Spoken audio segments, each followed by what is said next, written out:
Just as there are 4 seasons of weather, there are 4 seasons of life, and today we're going to talk about it. Church. Family. Theology. News. Entertainment. Evangelism. If it's Christian, then we're talking about it. This is the Mike Charleston Podcast. Hello, everyone out there. How's everyone doing? This is Mike Charleston, and I'm with Sarah, and this is the Mike Charleston Podcast. Larry is not with us this week, and I don't think he'll be with us for the next couple weeks. In fact, we are doing a series.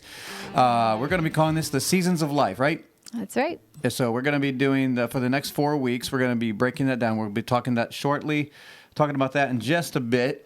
But before that, we've got a little bit we've got to talk about in our regular life, if anybody cares. If you don't care, then you just speed forward to the next episode and or the next segment. Right. And we can start talking about Seasons of Life.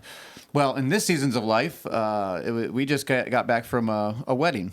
Yep. Wonderful weekend. It was a busy weekend. The Tates just married off another one of their daughters, and we were a good part of that. We helped them a good bit, and not to pat myself on the back, I didn't do too much, but the. Well, you did the video. Well, don't tell people that, because if they ever see the video, then they'll know it was my fault. Okay. But no, we had a really good time. We got to see a lot of people. We got to see a lot of the listeners. Once again, I'm surprised at how many people listen to the podcast or watch on YouTube. And if you are watching on YouTube, hey, how you doing? But I am surprised. Why are you so surprised?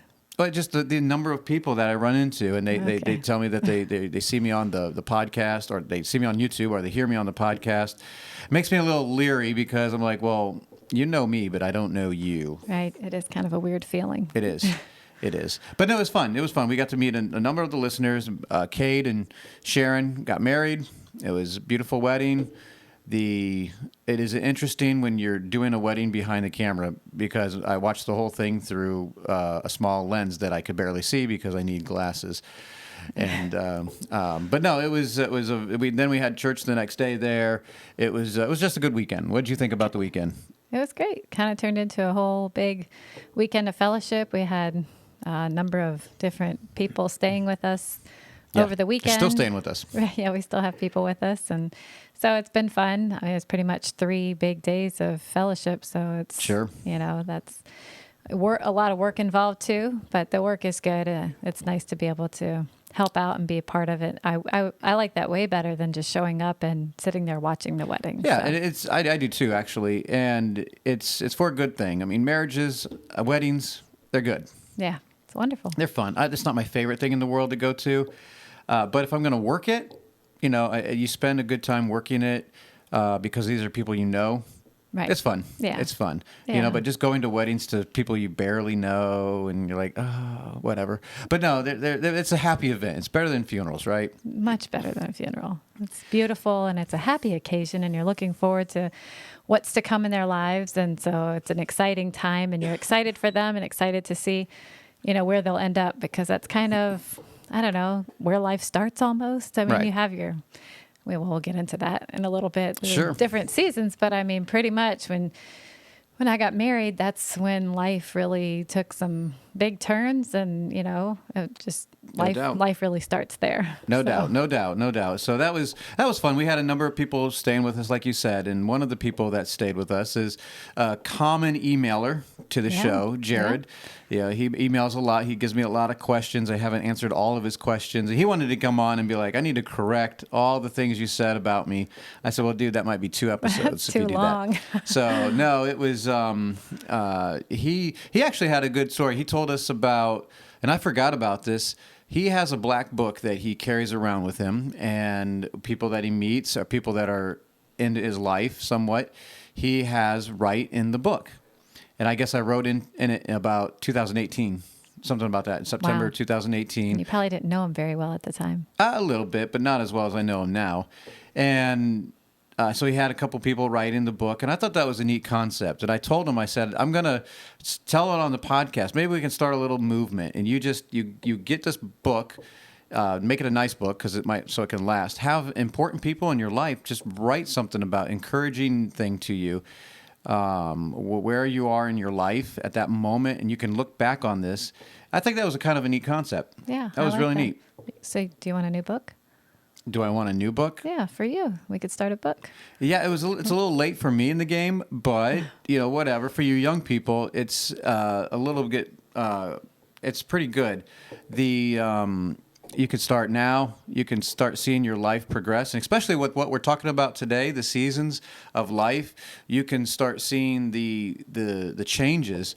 You can go back. It's like a diary, but it's different because other people are writing in your book and trying to encourage you in many different things. So I thought that was a neat concept. So Jared, we're going to try to get that going and see if people can do this and think that's a good idea. And if you do something like that, email us that, at talk@fellowshipofbelievers.org, or comment on the video of different things that you do that people can be encouraged about, and other people can write in your life. I thought it was pretty cool. I really like that. Yeah. That's encouraging. You can go back and read that and just be like, wow, this person, that was where I was in this time of life, and that really blessed me. And it's a history there, and that's pretty cool. Yeah. I like that. Yeah, very cool. So anything else you wanted to talk about that happened the rest of this week? I think that's about it. Pretty much it was get ready for the wedding, help with the wedding, and the after party. So yeah, the after party's still going on. And it just doesn't stop. But we had the Grimms actually staying with us also. Larry is actually driving back to the... Larry? Yep, he's not even on the show, and he gets that.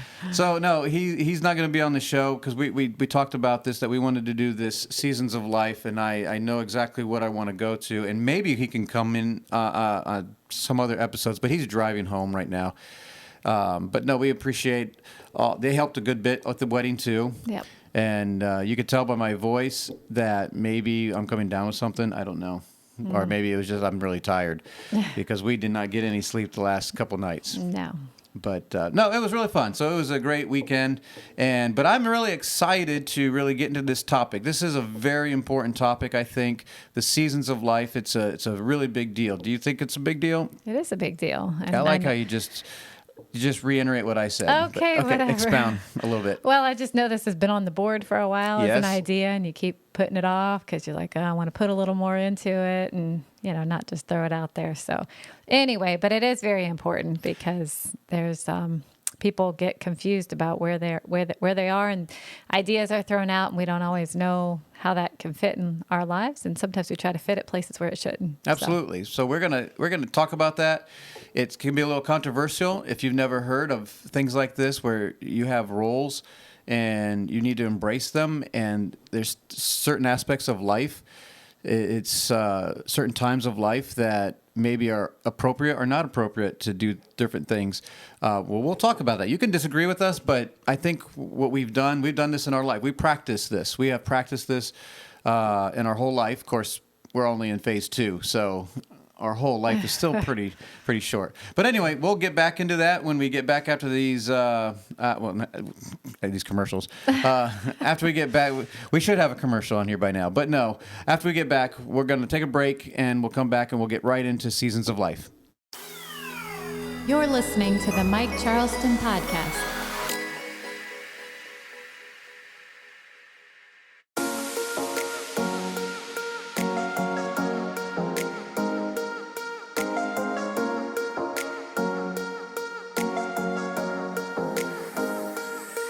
All right, we are back, and we are going to get ready. I'm here, Sarah. Sarah's joining us. Hello, everybody. She's my wife, and we are going to get ready and talking about seasons of life. And I think this is a very important topic, and I'm really excited about this. I know this might be a little controversial for some people, and maybe this will help a lot of people, hopefully.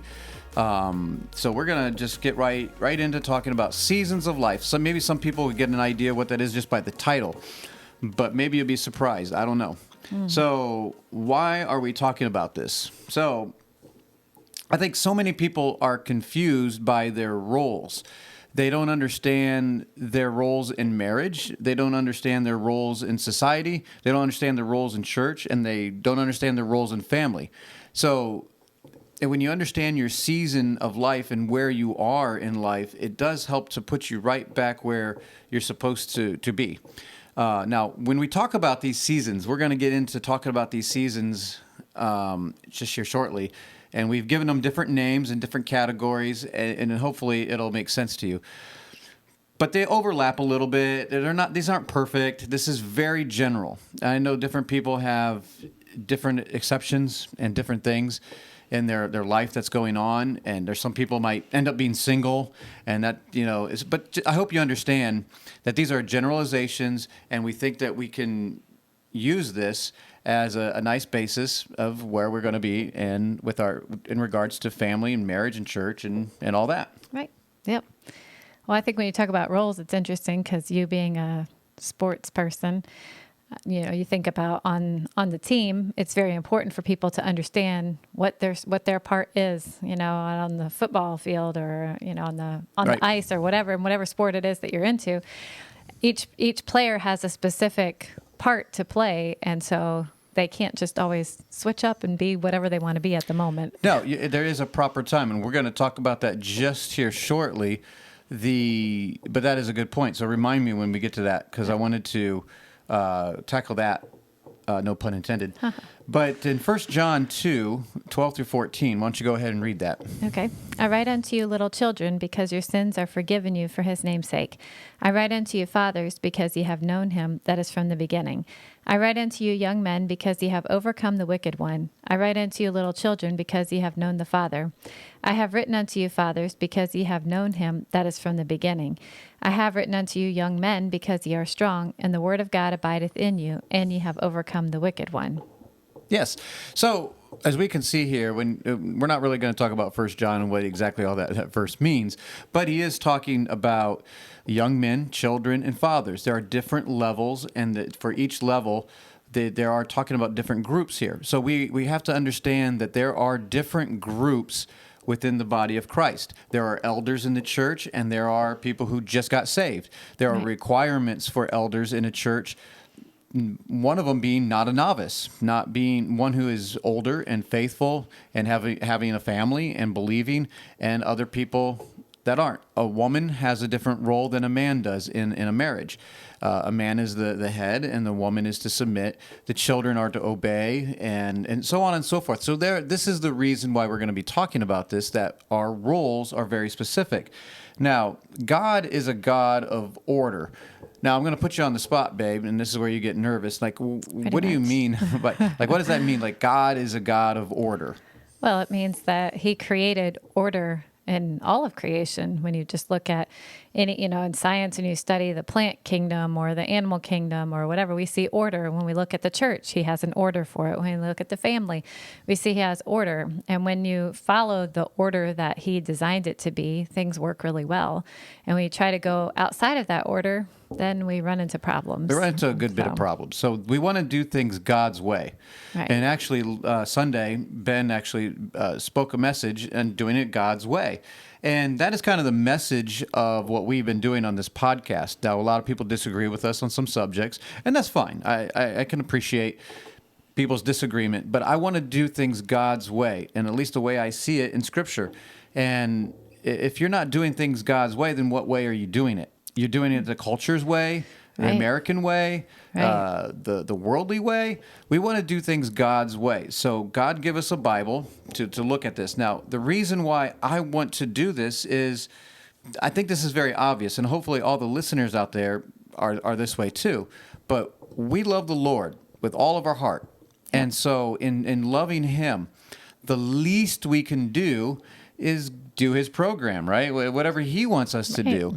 And so in that process, I think you'll be blessed by this. Now, let's go ahead and get into the 4 stages. Well, we're going to give a preview of all the stages, and then we'll get into the first one. The first one isn't as complicated or big. You'll see what we're talking about.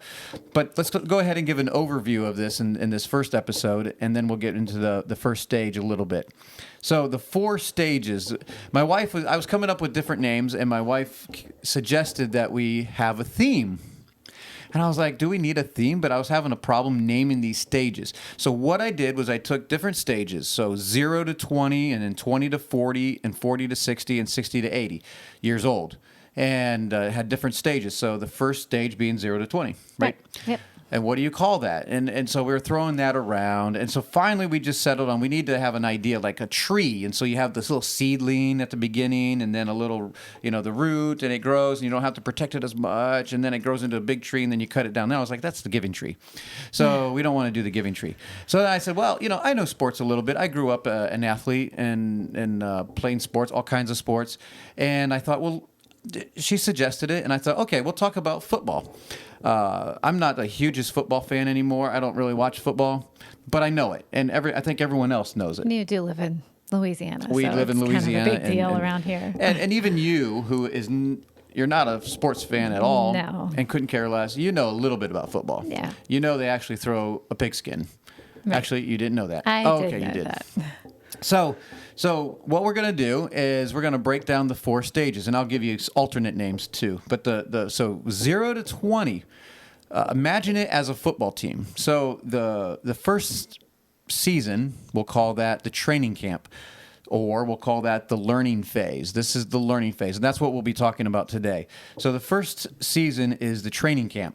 Okay, then the second season is the starting lineup. You are actually in the starting lineup. You are now playing in the game, right? You are now the starting quarterback, and now you're in. That is the 20 to 40-year-old age, and we can also call that the family / the carrying out phase. So as you can see, the sports theme is first, and then my names. So you can email me or in the description tell which ones you like better.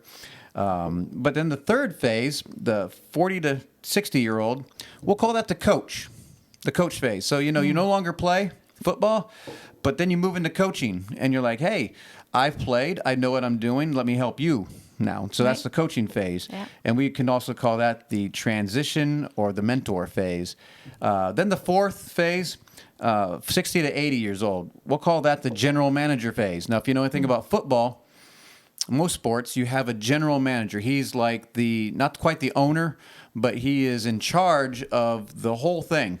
He hires the coach. He's in charge of the drafting. He's in charge of the stadium. He's in charge of everything. And so that phase, that's the fourth phase, the 60 to 80-year-old, and we'll call that the statesman / leadership phase. So that's the phases, okay? I hope you guys like that. I don't know. Do you like that, babe? Yeah, I like it. Okay.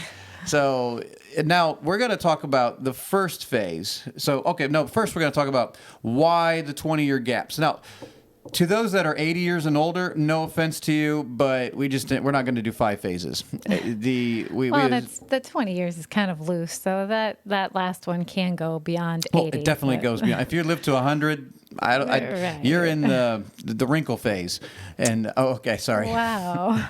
But no, we need to learn to respect that phase. We disregard that group of people in America today. We disregard people that are 80 and older, and I don't want to do that. Okay, I'm not trying to do that, but after 60, basically, you're in your last phase, and you are in that leadership the leadership statesman. You should be a leader in community, the church, the family. You are that leader. And I think that is a given. But we don't treat it that way. How many grandfathers out there are kicked to the curb? How many people are just wasting away in our nursing homes in America? That's a shame. Sad. So why 20 years? This is why we did 20 years. Why don't you help me out, babe? Why did we do 20 years? Okay, well, because it's in the Bible, kind of a number of times. So we see the army of Israel was to include men 20 years old and older. So Numbers 1:2-3 says, "Take ye the sum of all the congregation of the children of Israel, after their families by the house of their fathers, with the number of their names, every male by their polls, from 20 years old and upward, all that are able to go forth to war in Israel. Thou and Aaron shall number them by their armies." So yeah, the army, it was 20 years and up. So it seems like, okay, 20 years, that was a significant time period in a man's life. Like, okay, I'm 20 years old now. Now you can go to war. Congratulations. You can go die for your country now.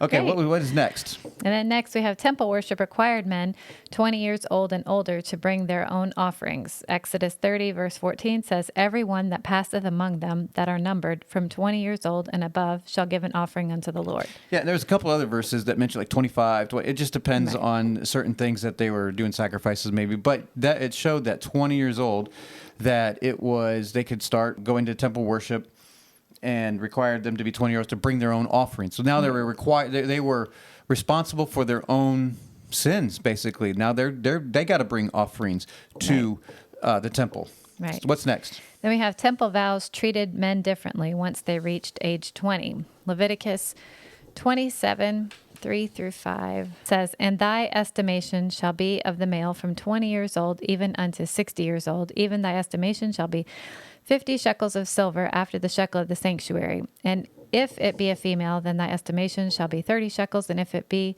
from 5 years old even unto 20 years old, then thy estimation shall be of the male 20 shekels, and for the female 10 shekels. So Like Leviticus. yeah, okay. What is that? Yeah, that was long, but it was basically what we're talking about here is the temple vows. You could start being a priest, right, at 20? Right, yep. So that was... Or no, that was, that's next. I'm sorry. Go ahead and okay. read the next one. Okay. The age at which men could enter service as priests is 20 years old or higher. That's Ezra 3:8 says, now in the second year of their coming unto the house of God at Jerusalem in the second month began Zerubbabel the son of Shealtiel and Jeshua the son of Jozadak, and the remnant of their brethren, the priests and the Levites, and all they that were come out of the captivity unto Jerusalem, and appointed the Levites from 20 years old and upward to set forward the work of the house of the Lord. Right. And then God held men 20 years old and older responsible for their civil sin, but not those that are younger. So this is an interesting one. This is where people kind of get into the age of accountability, and they say, well, Right. see, 20 years old, I don't know. Yeah. But it does seem that he's holding them responsible for civil sin, and that comes from Numbers 14:29. Your carcasses shall fall in the wilderness, and all that were numbered of you, according to your whole number, from 20 years old and upward, which have murmured against me. Yeah, and that is, we are also talking about when Joshua and Caleb go into the promised land, and they come back with a good report. And the other spies came back and said, no, there's giants in the land. We are not going to go. And everyone in the camp went and sided with them and not Joshua and Caleb.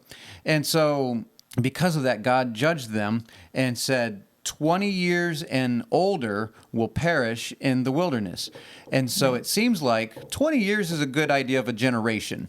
And that's the only reason why we use this. I know we spent a good long time on this, but that is kind of the reason why we did 20. It's arbitrary, and we're just going to go with this 20 by 20, but it makes sense. So we have the four phases, which are the training camp, the starting lineup, the coach, and the general manager. And what we're going to be talking about today is the training camp, or the learning phase, as I would like to call it also, the learning phase. I think this is the simple one. Now, what I did in the learning phase, I broke it down into three different categories here. We have the 0 to 7-year-old age, and the 7 and 14, and 14 to 21. Babe, why don't you tell us what the 0 to 7 is, what that means? That's pretty much when your kids are born up to age 7, and they're pretty much a liability in that they don't really do anything for you. Those ages, you do everything for them, and they're pretty helpless, especially at the beginning, and so they just are very needy. Everything that they require needs help. That's So. true. I didn't necessarily mean for you to get into it completely because that was later on. But that's okay, fine. No, that's sorry. fine. No, that's fine. But no, so 7 and 14 is kind of like a break even. Right. Where, yeah, we'll get into that in just a second. But in 14 through 21, ages 14 through 21, they're now an asset. Right. Now, I didn't come up with this. I stole this from someone, but I thought it was pretty neat. Now, as you notice, I went from 0 to 21. But come on, give me a break here. You understand what I'm saying? It was 0 to 20, but 21, it broke it down into threes there, from 0 to 7 to 7 to 14 to 14 to 21. Now, Psalm 127:3 says, Lo, children are an heritage of the Lord, and the fruit of the womb is his reward. Now, the question we should have is what, babe? Do we really think that way? Do we think that's true? Or, because I don't know, looking around at families, especially in America, I don't think that we believe necessarily value children like we should. Yeah, do we act like that, and do we avoid that? Do we really believe that children are a heritage of the Lord? Right. So if we're going to even start down this road, you have to be born. Right? Yeah. Unless you're not born, this doesn't apply to you. Okay. Now, assuming that you're listening to this, I'm assuming you're born. So we can move on. So so children are a heritage of the Lord. We need to understand this and believe this. There's so many scriptures in the Bible that talk about the blessings of children. Right. And they are. So many times in America, they are not a blessing. Yeah. They're actually a curse, and there's so many seeing struggles. Some kids throwing themselves on the floor in the grocery store, I can see why parents. Well, and this is wonder. where we get a little confused. We get so confused in these seasons here because of this, that we have a lot of people that want to jump the gun. They start having kids, but they want their kids to be 20. They want to enjoy their kids. They want to be able to have conversations with them now when they're 2. Yeah. Like you just can't. No. There's just no way. Right. That doesn't work that way. So you have to embrace where you are right now.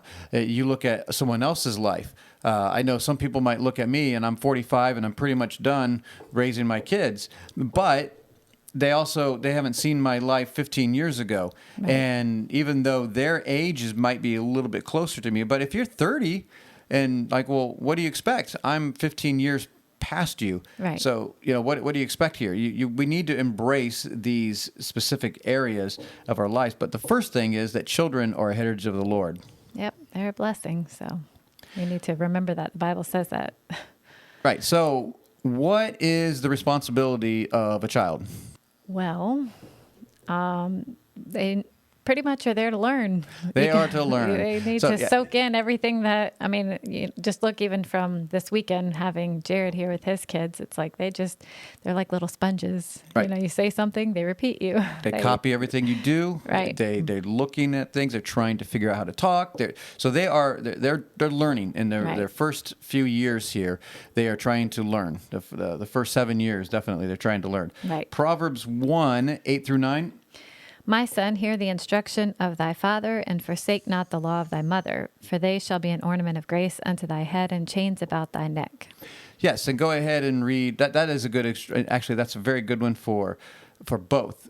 Hear the instruction of the father. So that is talking to the son and to the child. But what does that mean? It means that the father is also doing some instructing. Absolutely.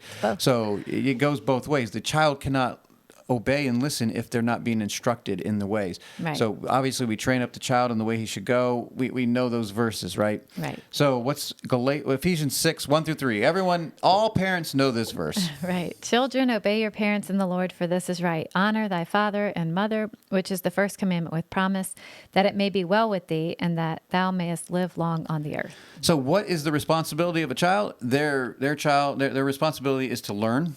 Right. And to obey. Yeah. That is it. Pretty much. Is pretty much that's very, very simplistic. Obviously, it goes a little deeper than that.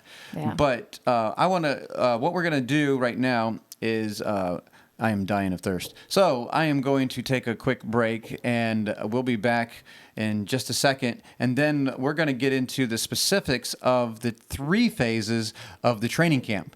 And we'll talk about those when we come back. The Mike Charleston Podcast. The Mike Charleston Podcast. Thank you for listening to the podcast today and watching on YouTube. If you'd like to be a part of the show, you'd like to ask a question or make a comment, you can contact us at talk@fellowshipofbelievers.org. That is talk@fellowshipofbelievers.org. And please leave a comment on YouTube. That'd be great. Thank you very much.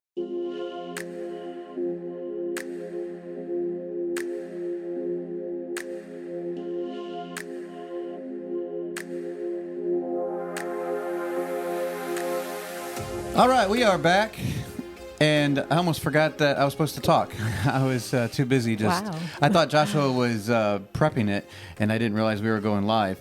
So anyway, we are talking about the first stage of life, which we call the training camp, or what I call the learning phase, and the training camp. And we broke that down into 3 different little steps, right? Baby Right. steps.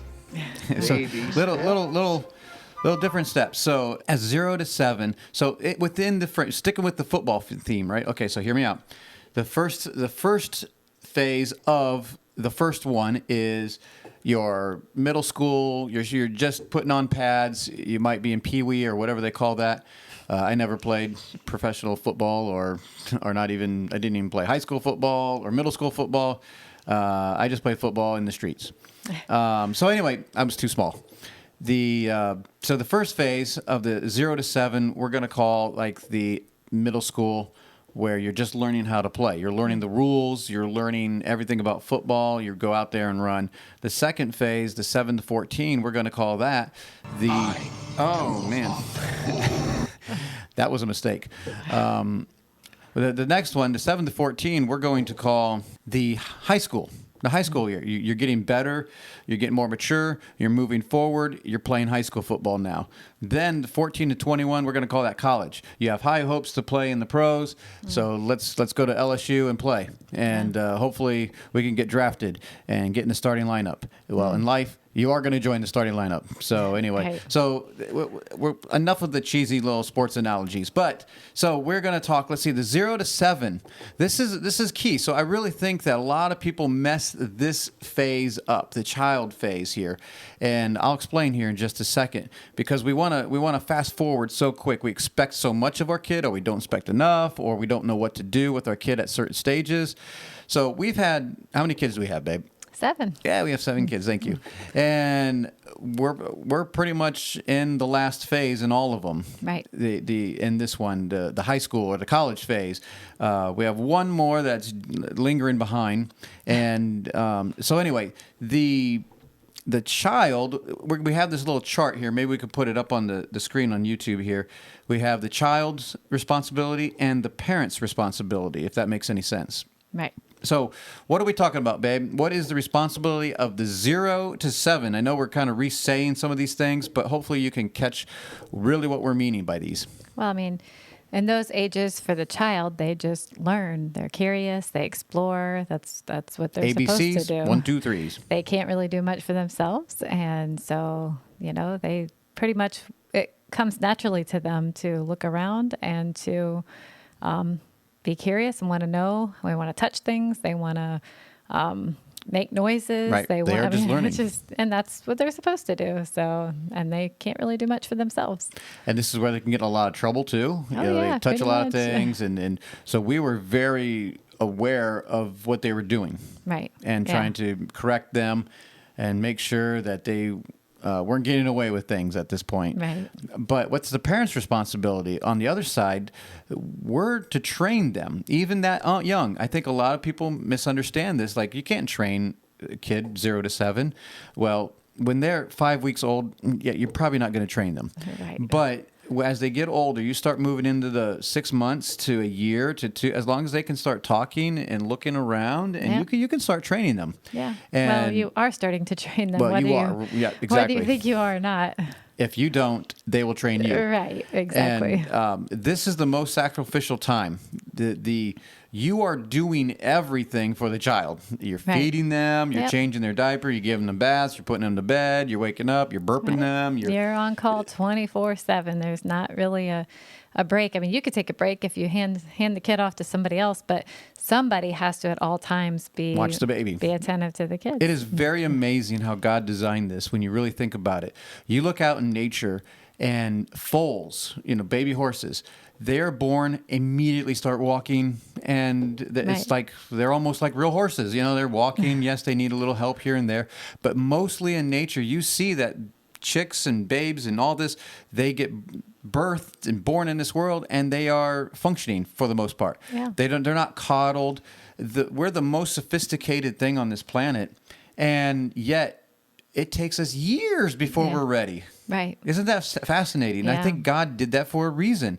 Maybe it's to do something in us as parents, to learn something about ourselves and how to be sacrificial and care for another human being. Right. It's just very interesting how God designed that. Yeah, well, I think that time of doing everything for your kids and with your kids, it creates a bond, and Definitely. and that love relationship that's there allows them to to be trainable to when you start telling them to do things or whatever, it allows it to work differently that I don't Right. think would happen if they didn't need you. Right. They don't need you at So- all. Let's just move on with life. But no, so as they get older into this phase, in this child phase, the 0 to 7 phase, they are going to start doing a little bit Right. on Yeah, their for own. sure. But that is our responsibility as parents, is to train them, to instruct them, to sacrifice our time and do all these things. Right. So then they move into the 7 to 14 age era. What is the child going to be doing in this phase? Well, of course, they're still learning just like they were in the first phase, but they do start to take on more responsibility. We start to have a little bit more Trust them a little bit more. We trust them a little more. We have a little bit more expectation, that we feel like we can, let them. They should be able to tie their own shoe at this point. Right. They start cooking. Make their own bed. They start doing chores. What? Cooking? Really? Well, I hope so. Well, some families out there, they don't let their kids cook. It's like, Okay, oh, well, no. But no, we let them start cooking even before that, Right. 5, yeah, 6 or something. For sure. But no, they need to learn to start being responsible and to kind of carry some of their own weight, whereas obviously when they're, 1 and 2, you have to do pretty much everything for them. You might take them with you to pick up the toys, but Right. they need your help. But by the time they're 7 to 14, you can clean up your own mess. You can pull some And this weight. is the age group where you can start reasoning with them too. The 0 to 7, there's not much reasoning. There is just do what I say. Right. Like go do this, go put this away. Why? Who was it? Jeremiah? Yeah. Why? He just would why for everything. And I was like, son, you're just go do it right now. And, but no, the whys can come later. At 0 to 7, you're not really explaining too much. You Right. can try, but they're not going to understand too much. This phase, the 7 to 14, they are going to start to understand. Right. They're starting to process life. They're going to be more thoughtful. They're going to have more serious questions that pop through their mind. Right. And we have to be ready for those. Yeah, pretty much. Well, and like you said earlier, the 0 to 7, they're just a liability. But the 7 to 14, that's where you're kind of breaking even. That's a little bit of a wash. Yeah, it's not all work. They also carry their weight and can do things and, be helpful. Right. And they still sometimes, do require a lot of work, but they also give you a lot of help. So Yep. it's kind of, like you say, it's a wash. Yeah, if you think of it like a business, the first few years of business might be a liability. You're buying a lot of equipment, you're doing a lot of work to build it up, and it doesn't seem like you're making a lot of money. Right. And then after a while, it starts to break even. You're like, thank goodness we're breaking even. Right. And then hopefully it becomes an asset. Right. So that's why we broke it down like this. We're not using kids as child labor here, so don't get that idea here. But it's just kind of breaking even. They're starting to do things. We're still doing things for them. Right. We still have to direct them. Go clean your room. Right. Go do the dishes. But what's the parent's responsibility at this phase? This is where we are to continue to teach. Right. Yeah. We're supposed to keep that. That never stops almost. No. We're continuing to teach. No. We're to give more responsibility. I think this is where a lot of parents choke. And Yeah. they just don't. I want to do everything for them. I want to keep doing everything for them. Right. Or then they just want to give them everything to do and expect them to do everything at once. Right. Not quite yet. They are still learning. Should be as you see growth, you start to give a little more. Okay, now that Yep. you could do that, now let's step it up a little bit and put a little bit more weight on their shoulders and see if they can do it. Right, and trust them more as they are faithful. Right. If they're not able to accomplish the things that you want, then you need to pull back a little bit. They're not ready Right. for that. Right. If they are accomplishing the things that you need to, then you can start giving them more responsibility. Let them become more and more. Trust them a little bit more in those things. Right. Even the fact like we had Jeremiah wire our house. He knew what he was doing. We trusted him in that, and we said, "Go ahead and wire, getting up in the attic." And he was small enough to fit too, and get up there and wire, and he did. Right. And he wanted to show off too. This is the other thing about this phase. If you let them, it's amazing how much they'll show off. They Yeah. want to impress mom and dad Yeah. during this phase. Now, I know I don't believe in the terrible teenage years. I don't believe in the terrible twos. I don't believe in any of that nonsense that the psychologist and the world offers us. You know why? Because I don't send them to public school, for one. And I raise my kids up. I teach them. We train them. And in turn, they're great kids. Right. We don't have any serious problems with them. I'm not saying there's no problems, but we don't have any serious problems with them, and it works really well together. And Right. I really want to reiterate this point that this is where a lot of parents choke.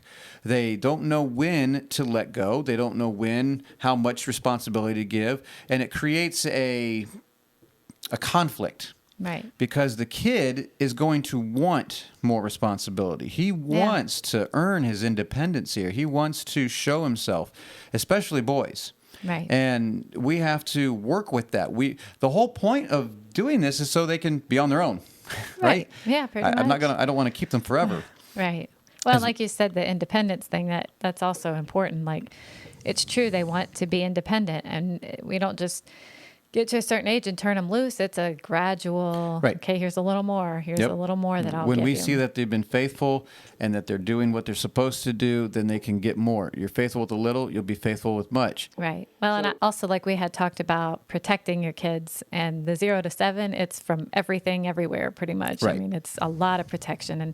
But in the 7 to 14, you can kind of, it changes a little bit. You could start to let them see maybe little parts of reality that you've kind of kept hidden from them because they don't need to know when they're little kids. But obviously, as they grow, you kind of let them know about things that maybe you wouldn't let them know about in those early years. Sure, absolutely. Especially in the end part of this, the 13, 14, Right. 15-year-old age. You need to start talking to them about serious things Right. on their level, Right. by the way. Yeah, for sure. But that is true. I'm glad you brought that up because that is something we need to go back on the 0 to 7. That it is. We talked about this earlier on a different podcast, just view up child trafficking. I think we did. On just sheltering. Yeah, on sheltering. Yeah. How important it is to get that foundation. How we get, we build our own, how did I call it? Our culture? Yeah, our own culture in Right. our house. It's very, very important that we Right. build our own culture and we protect that. We look at that. We watch them. If we see them going astray, we correct them. Right. This is a very important phase. 7 to 14, they're going to be, they're testing us Right. in this phase, seeing how much they can push maybe, or maybe they're going to make a mistake. And we have to understand the difference between rebellion and making a mistake. Yeah. They still need to maybe be disciplined, but we discipline harshly for rebellion. And we were just talking last night about that. And we did not tolerate rebellion in the house. However, there's times where they just made mistakes. And we actually had to learn this with Joshua, even our sound guy right now. When he was younger, we were so frustrated with him because he just wouldn't do what we said. Yeah. And I'm like, what is your problem, kid? Like, what are you doing? Like, I told you to do this. And then we'd find him just crying in his room. And it took me a while to realize, and this might help a lot of you fathers, because one of the verses is in Ephesians 6:4, that your fathers provoke not your children to wrath, but bring them up in the nurture and admonition of the Lord. Don't provoke them to wrath. And what I was doing was provoking Joshua.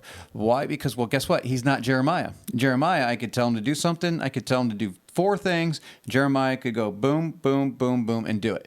Joshua, if I told him 4 things to do, he just got so frustrated with the 4 things. Like, what do I do first? How do I do that before I do this?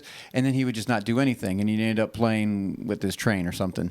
And we'd finally just caught on that if I gave him 1 command at a time, he could do that. Right. Like, he wanted to do what he wanted to do what we said. Right. He just couldn't do 4 things at once. Right. And so or we had to remember the 4 things in a row to exactly. get to them So all. we had to pull back a little bit. Right. He wasn't quite ready for that. I expected too much. And so if I would have pushed and pushed and pushed, he probably would have rebelled at some point. Yeah. But because I pulled back and it's like, okay, go and do this, then come back, and then go and do this, and then come back. Yeah. And it was a little tiring at first. Now he can do 3 or 4 things at once. Right. But I do know even today, if I tell him 5 or 6 things, he does kind of go back and forth and like, okay. A list works well. A list does work check it well. off. Okay, I Right. got it. But I'll we do have that. to be very aware of that. So this is that in between phase. This is the high school phase, right? You're on the team, but you could still get cut at any moment, right? No, seriously, this is you're just learning. You're still playing, but you're still learning. There's a lot of things that you can learn in this phase. So this is a very important phase. So now we move into one of the more important ones. They're all important, but the 14 to 21, the college, right? You're playing for LSU football now. You're the quarterback for LSU, and you're going to win the national championship, and hopefully be drafted and go into the pros, right? So, what is the phase? What are the children doing in 14 to 21, babe? Well, by the end of this phase, they should be completely responsible. They should be able to think for themselves. They should be able to teach themselves to learn. So if there's something that they want to learn, they can figure out how to do it themselves. So, I mean, in this period, they're learning all of that. The responsibility is growing and growing as, the years go on. And the parents are giving more independence. So, you're so tight for a while, and it's like, okay, I'm going to let you do a little bit more and kind of be a little more free, in the 7 to 14, I'll tell them what we're cooking, and you'll be in the kitchen with me, and we'll cook together. And I may let you start cooking some on your own. But by this stage, you can plan the menu and go shop and do it all. So. Yeah, maybe not at 14. No, not at 14, but by 21. By the end of this phase, so this is a gradual process, and by the end of the phase, they should be an adult. Right. They should be a functioning adult. This is the goal, to bring them up into maturity, to bring them up, train them, discipline them, give them the instruction of the Lord, and bring them into maturity. That is the goal, right? And they can move on. Yeah. So what is the parent's responsibility during this phase? Well, obviously, you give more responsibility. Yes. And more mentoring. Maybe a little bit less discipline, obviously in those young years, you're spanking, you're constantly on top of every action that they do. And obviously that's going to kind of taper off. Even in the other phase, it should be tapering off if you've done your job. Right. But you should be moving away from discipline altogether and be moving into more mentoring. Right. If you're still disciplining in this phase, you have failed. Honestly, you have failed. And when I say discipline, I'm strictly talking about spanking. I mean, I don't know at this point, you're spanking a kid at that age. That's ridiculous. Right. But you can still discipline in certain things. Kids still mess up. And you can you can pull them back a little bit, take them off of Facebook, or take their phone away. Their phone away. Yikes! Or say you're not going to go to whatever event you were going to go to this weekend because of there's things like that. Parents we have can do. Never had to do any of that yet. No, we haven't. But we don't give our kids phones until they're ready for them, But I can't imagine taking my phone away, not my phone, taking their phone away when they're 21. That's ridiculous. Right. Yeah. But at 18. Maybe. Yeah. But like I said, our kids are very good. They listen to us, and we have a very good friend relationship at this point. But the parents are definitely moving away from discipline and more into mentoring. The children's this is the part that you like to harp on, because so many parents forget about this part. So why don't you go ahead and just go off, get on your soapbox, okay? Because this is absolutely true. Well, so I find that talking to other moms, people always talk about those young years and how it's just so busy, and just the need for you to be around and with your kids all the time, because obviously they have constant needs, like we talked about earlier. Right. But when they get to these, 14 to 21, they're becoming more independent. They're able to do just about everything for themselves, and we're proud of that. We're glad that they're able to pretty much become adults and do things on their own. So that's been the goal. But what I find is that parents, especially moms, since we're the ones home with the kids, we feel like we can just kind of let go. And if we have younger kids, still take care of them. But the older ones, they got it. They know what to do. They know how to do everything. So we tend to pull away. We, get busy in other things in life. Well, isn't that right? What's the danger? Well, because the problem is that those kids, those ages, I think, need you just as much time as they did when they were younger, only the needs change. So when they're toddlers, it's changing diapers and cleaning bottles and sippy cups. You're doing stuff for them. Right. You just have to help them. They need their shoes on to go outside. How has it changed then? But now when they're, teenagers and turning into adults, what they need is time to talk, Conversation. and to talk about everything in life, which is never easy. You know, I mean, it's just like, it's deep conversations that you have to actually think through, and you can't just, you know, here, I'll put your shoes on so you can go outside, and then I push you on the swing. Like that's simple. Right. But when they're 15, 16, 17, and, you know, they It's more have, complicated. yeah, they got deep questions that they're really pondering. And this is where I think a lot of parents fail. Yeah. Because we want them to be independent, so we neglect them. Right. And that is Yeah. the danger. There's a difference between having independence and still being in their life. Right. Like, you could still do both, but by neglecting them, they are still children. They are still learning. They still need Right. mentorship at this point. They need instruction more than ever. This is a very vital time in their life, between 15, 16, 17, Right. 18, 19, even 20. Yeah. You know, just because, here's another thing I want to go off of my soapbox, that there's nowhere in Scripture that says anything about 18 being, you know, an adult and person and all Right. that. America says that, and they are legally an adult, and they can legally leave your house, so I get all that. Right. But there's nothing in Scripture that says anything about them, you know, being an adult at 18. Right. Now, as we talked about in some of the verses, it does seem to be something about 20. But even that, you're living in your house. You have the right to run your house. I don't Yep. care if they're 25 living in your house. Yep. If you don't like something they're doing, you have the right to tell them you need to obey. You're like, oh, you're going to tell an adult child to obey? Yes. Yeah. If they're living in your house, absolutely. You can Right. tell them to obey. If they don't like it, you can leave. You Yep. know, good luck. You start paying your own way. Right. You know, whatever it takes. But I don't want that to happen. I've told all my kids I want them to stay in my house until they get married. Now, some people are like, oh, even your boys. Yes, even my boys. Now, yeah, Jeremiah, I hardly ever see him now because he's working so much. And he comes home, he's still part of the family, he still does whatever, and he's saving money. And why push him out there all by himself? What is he going to learn? He already does his own laundry. He makes his own, well, you make his breakfast and all that sometimes. Sometimes. Yeah, Not too much anymore. but you know, he basically is taking care of himself. He Right. knows how to do all that. Yes. But we respecting him. But anyway, I'm back on my soapbox. So 18, 19, 20, it doesn't matter how old they are, especially in this time period. I believe, and I think you do too, they need us more than when they were 0 and 7. Now, Yeah.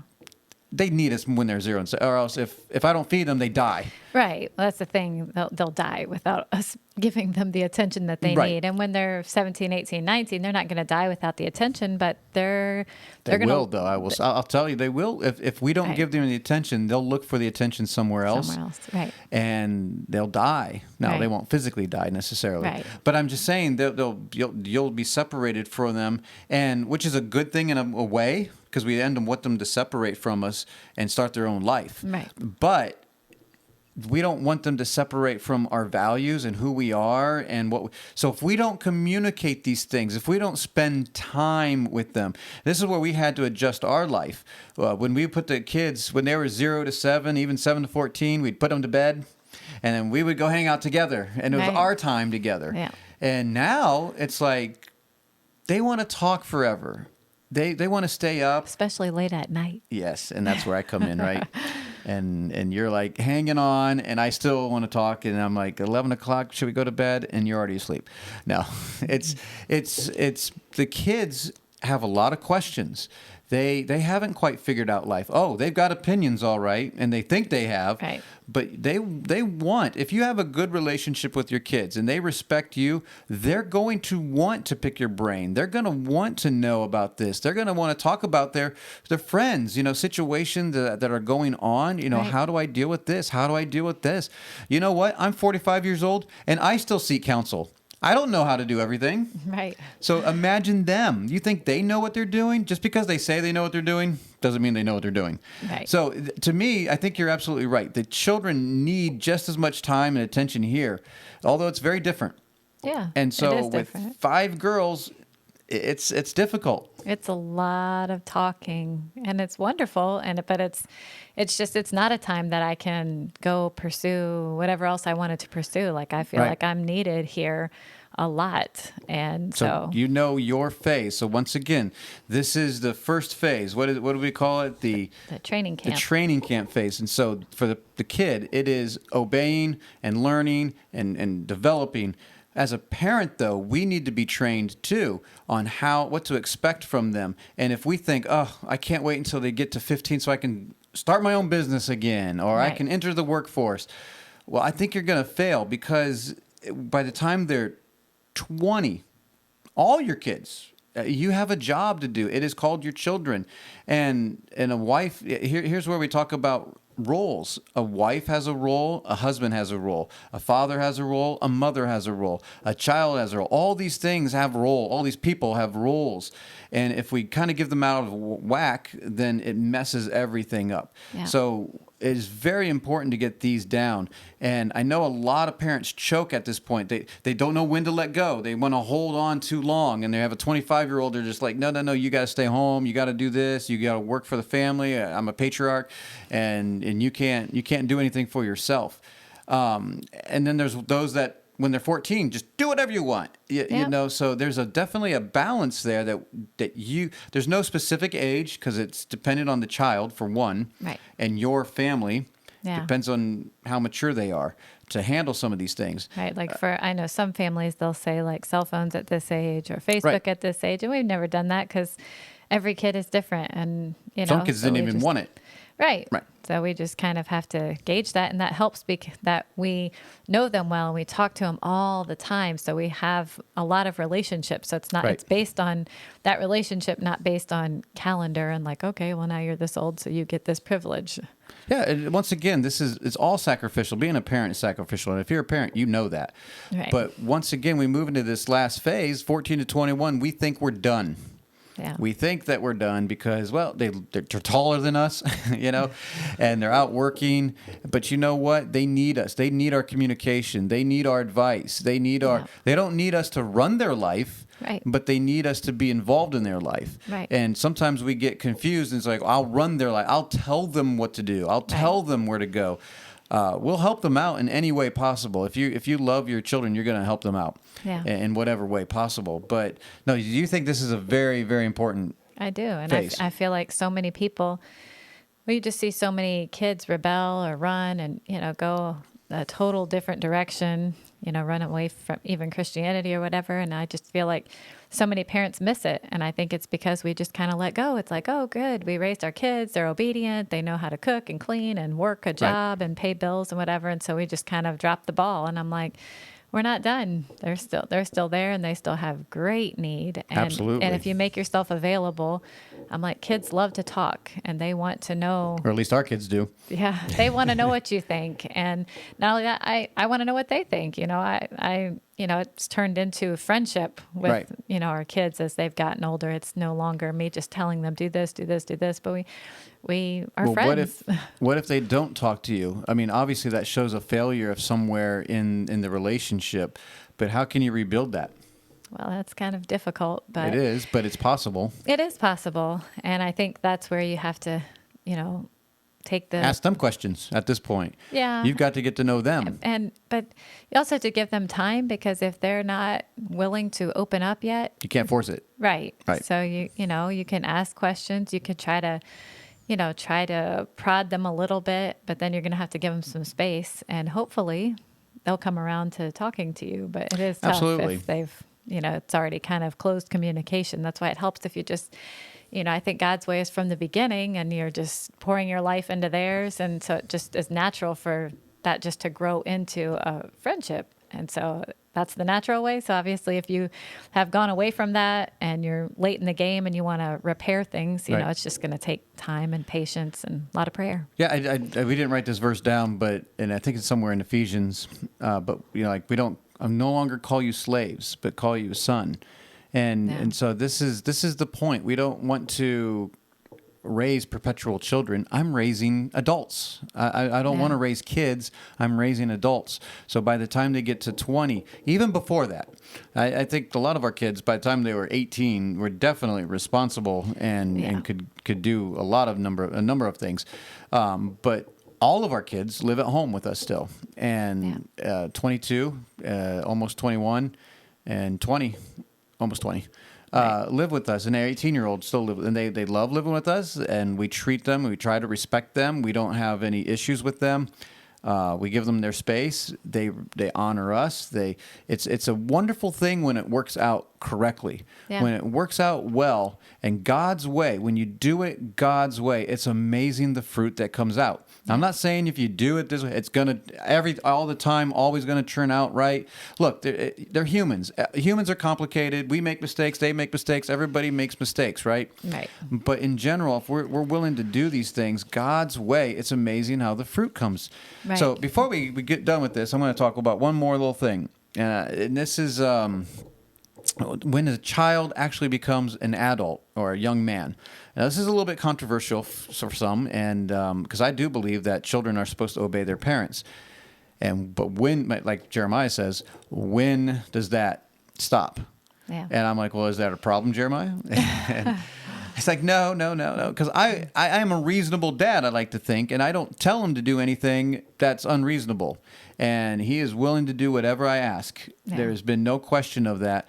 But I also don't want to abuse that. And when you're in a place of authority, you can easily abuse that. Yeah. So when does a child actually become adult? Well, doing the study, it seems like for a young man, specifically a man, it seems like 20 is a reasonable age where they become a man. I don't know what you think about that, babe, but that doesn't mean that he needs to be out on his own. I just need to, when Jeremiah, we'll use Jeremiah as an example because he's almost 20. When he's 20, and even now, we treat him like a man. Yeah. And we respect him like a man. I ask for his opinion on things. What do you think about this? We do projects together. I entrust him on doing projects. So go ahead and do it yourself. He's actually changed my mind on some projects. And so because of the experience he has and what he thinks is better, and I'm like, you know what? That does sound better. So I'm treating him as an equal at this point. There are times when I think he needs to be corrected, but honestly, when I have a friend that I think needs to be corrected, I need to go to him and talk to him, Yeah. and correct him on something. Hopefully, I don't do that a lot, but with Jeremiah, I haven't really had to correct him too much. He's living at home, but he is responsible. He's still part of the family. Yeah. There's nowhere in Scripture where it talks about a man leaving his family except for one thing and one thing only, and that is to get married. Now, I know there's people out there that have left, and I'm not judging. I'm not saying anything. All I'm saying is scripturally, the only time we find that a man leaves is when he gets married. And even that, in the Old Testament, they brought their wife to their house, to their father's house. And I know that was for community and whatever. Well, we're not going to get into all that patriarchy stuff. But I'm just saying, scripturally speaking, if you look in the New Testament, is there a history? Do we see men moving out on their own and starting their own life without a wife? I don't see that. So I know it might be controversial in our culture, and it might change maybe some of your thinking. But my job is not to push them out of the house. My job is to raise them up to be men and mature, and have them be a blessing. But anyway, so when are they a man? I believe it is around 20 when they should be a man by then. Yeah. I don't know if you have a thought on that. We can hope so.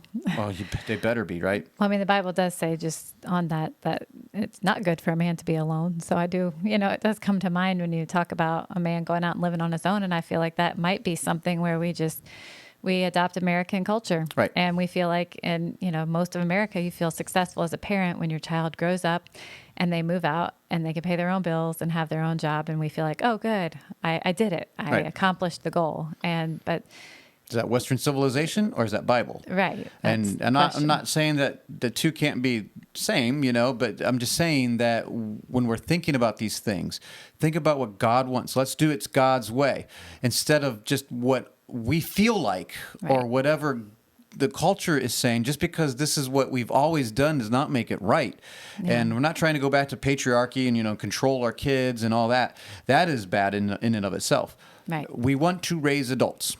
End of story. I want to get my kids to where they are married off and they start their own family. And we're going to talk about that next week, where we talk about that next phase where the kid is now in his 20 to 40 age, where we just came out of not too long ago.